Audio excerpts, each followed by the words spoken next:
So you're driving your Nissan and bam, that dreaded code pops up, P0868. Well, don't worry, you've come to the right place. We're gonna play detective and figure this out together. Let's jump right in. That moment every driver just hates. The check engine light comes on. But hey, don't panic. That light is just trying to talk to you. And right now, it's saying P0868. So what in the world is your car trying to tell you? Let's break it down. Okay, here's our roadmap for this little investigation. First, we'll crack the code itself. What does P0868 actually mean?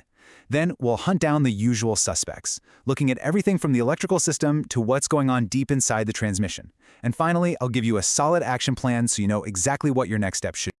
All right, let's get into it. First things first, let's demystify this code. You got to think of P0868 not as the problem itself, but more like the first big clue we've been given. So what's the big secret? P0868 simply means secondary fluid pressure low. All that's saying is your car's brain, the computer, has noticed that the fluid pressure inside your transmission is way lower than it should be. And trust me, that pressure is absolutely critical for your transmission to shift gears the way it's supposed to.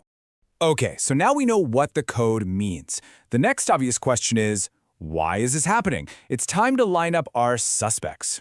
You know, in any good mystery, you've got your list of suspects.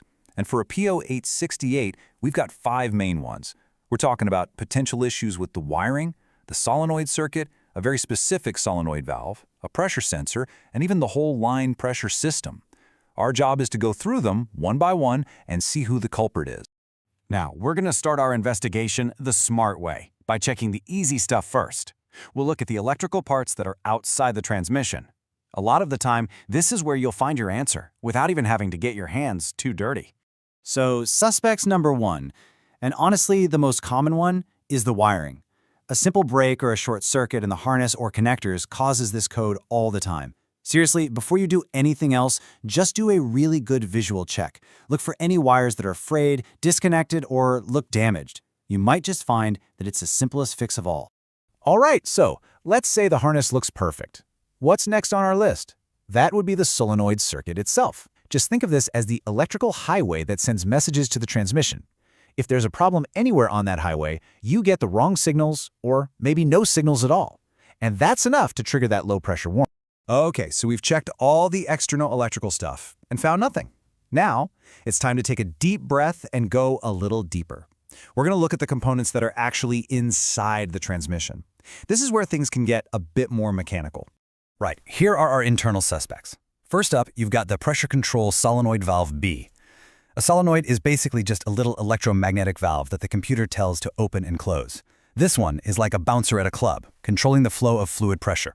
If it gets stuck open or shut, it's got to be replaced. Next, we have the transmission fluid pressure sensor A. This is the snitch. It's the part that tells the computer what the pressure is. If it's giving bad info, it needs to go.